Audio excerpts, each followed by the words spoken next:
I am the tofu golem. Please enjoy the video.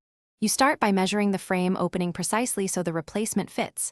Note width and height in inches or millimeters. Once measured, lay out tools: spline roller, flathead screwdriver, spline removal tool, scissors, and new mesh. You'll remove the old spline by prying it out evenly and pulling the mesh free. Work from one corner across to avoid stressing the frame.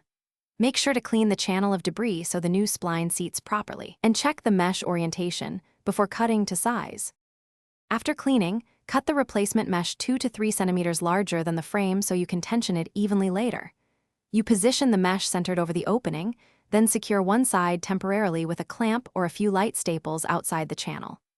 Next, start pressing the spline and mesh into the channel with the roller, working a short distance and alternating sides to distribute tension. Make sure to keep steady pressure. Too much stretch will warp the frame, while too little leaves sagging. Once the spline is fully seated, run a sharp blade along the spline to trim the excess mesh so it's flush and neat. Then inspect the surface.